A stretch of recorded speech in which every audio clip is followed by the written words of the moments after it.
En base a lo que vimos anteriormente con variables, vamos ahora a desarrollar operaciones usando variables. Acá en esta primera celda tenemos a igual a 3, b igual a 4.2 y desarrollamos la suma de ambos.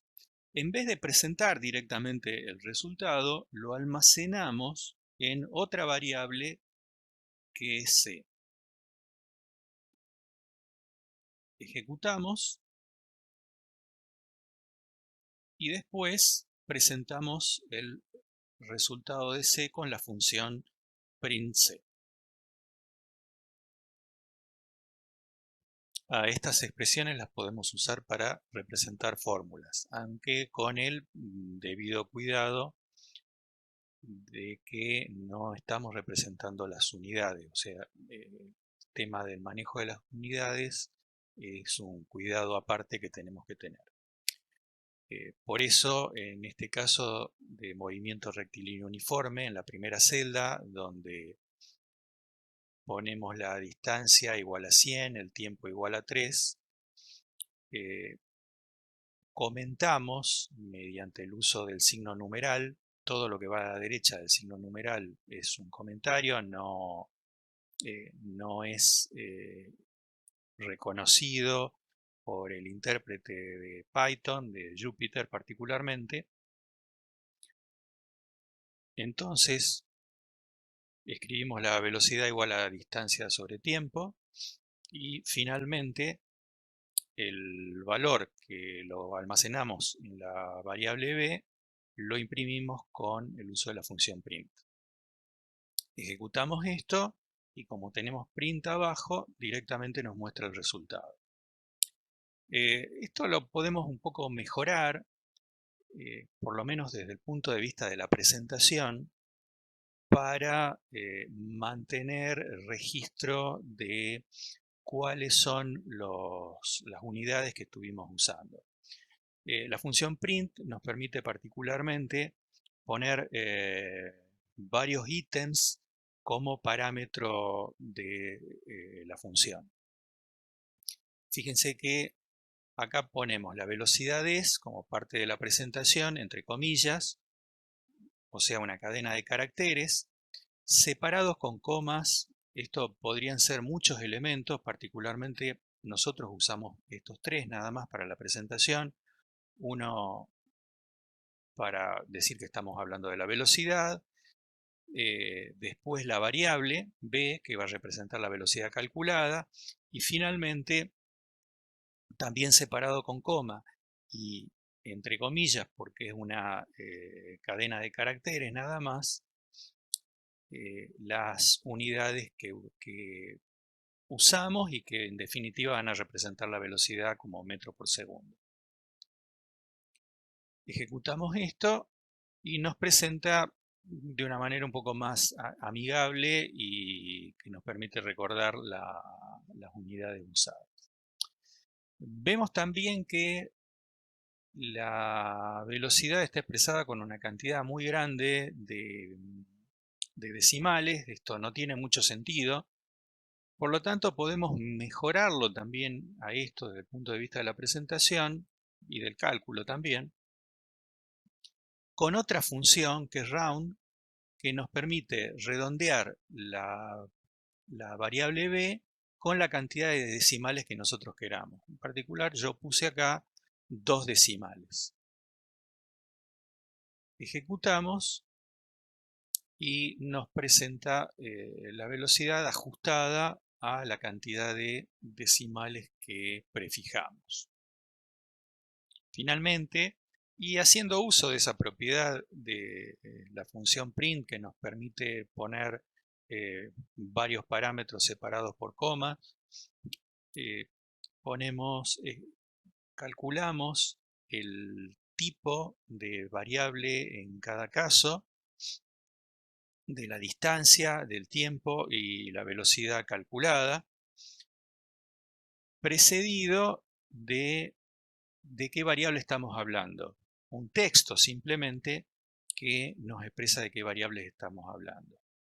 Ejecutamos y nos dice que D es del tipo entero, T también es del tipo entero, y B, que es calculado en base a la división de los enteros, y obviamente nos dio un valor flotante de 33,333, etc., nos devuelve un flotante real para hablar en términos matemáticos.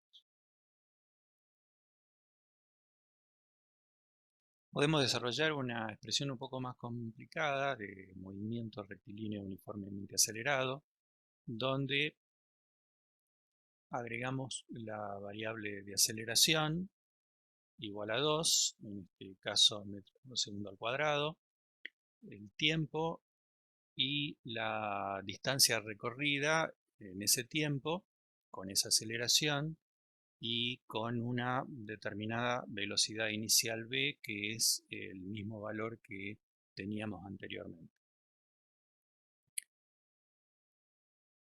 Fíjense que no necesitamos en la expresión de cálculo de distancia agregar ningún paréntesis, porque el tiempo, la variable t, se va a elevar al cuadrado antes de ser multiplicada por a, por las reglas de precedencia que vimos en la clase anterior, y posteriormente ese término de la suma, una vez que fue multiplicado el t al cuadrado por a, se va a sumar a la variable b para dar el resultado que finalmente vamos a almacenar en la variable b.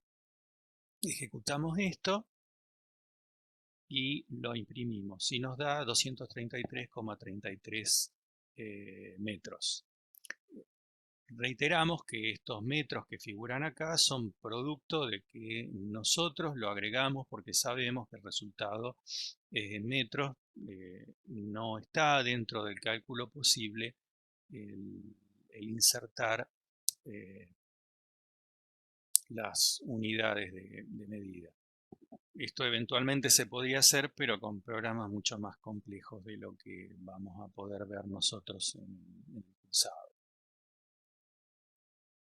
Vamos a analizar un poco más qué pasa con el tema de la expresión que pusimos.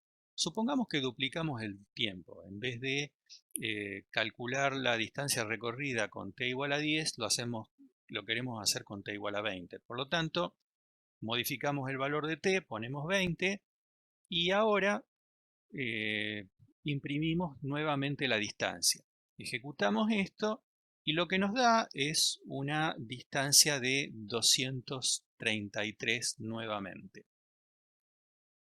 El motivo es que la expresión de cálculo de la distancia no se ejecuta nuevamente. Una vez que nosotros imprimimos la variable d, lo que estamos haciendo es eso, simplemente imprimiendo un valor que se almacenó previamente debido a un cálculo previo.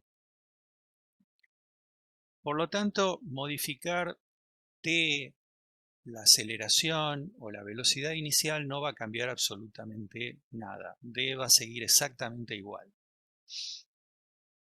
Para modificar el valor de D tenemos que volver a ejecutar la expresión que teníamos antes. Eso lo hacemos en esta celda. Ejecutamos ya con el nuevo valor de t y vemos que ahora sí la distancia recorrida es de 833,33 metros. Este hecho de tener que ejecutar nuevamente toda la expresión y que no se modifique el valor de d una vez que modifiquemos los parámetros de la ecuación, de la expresión, obviamente es un poco molesto por ahora, pero es simplemente para recalcar de que tanto d como b, a y t son simplemente variables y lo que almacenamos son valores de variables. Más adelante, un poco más adelante, vamos a poder crear nuestras propias funciones, así como existe print, como existe type, como existe round, que son las tres funciones que vimos ya construidas en Python. Vamos a ver cómo podemos hacer nuestra propia función que represente un cálculo como el de la velocidad o el de la distancia, ahora en el movimiento rectilíneo uniformemente acelerado, y que nos permita que introduzcamos los valores de los parámetros y nos devuelva el resultado sin tener que recalcular toda la expresión. Finalmente, vamos a calcular la impedancia en un circuito RC serie con una frecuencia de 100 Hz, la resistencia de 100 ohmios, el capacitor de 0,1 microfaradios. Calculamos W primero, como 2pi la frecuencia, y finalmente la expresión de Z, la impedancia, como la resistencia más 1J, porque va a ser la parte compleja, dividido en WC. Y finalmente imprimimos el valor de la impedancia. Calculamos esto y nos da el valor del complejo, que obviamente podríamos también con la expresión round resolver el tema de los decimales. No lo hicimos acá.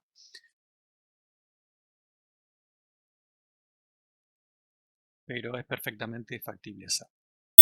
Otra cosa que podemos hacer es hacer cálculos también, generar expresiones booleanas o lógicas. Supongamos que generamos estas variables sí y no, sí con el valor true, no con el valor false, y generamos esta expresión donde vamos a almacenar en la variable no sé el resultado de sí o no. Y finalmente lo imprimimos. Ejecutamos esto y me da un mensaje de error. Y bueno, nos va a servir para explicar este problema. ¿Por qué me da el mensaje de error? Fíjense que el error abajo me dice de qué se trata. Me dice que sí no está definido. O sea, yo puse sí acá igual a true, no igual a false, pero en realidad nunca ejecuté esta celda. Entonces, sí no tienen asignado ninguna variable, no existen si es que yo no ejecuté la celda. Una forma de saber de que yo no ejecuté la celda es que estos corchetes están vacíos, los corchetes estos a la izquierda están vacíos. Entonces lo que voy a hacer es ahora ejecutar. Ahora los corchetes no están vacíos, tienen el número 26 y nuevamente voy a ejecutar esta celda. Y me dice que el valor de la variable no sé es true, o sea, verdad.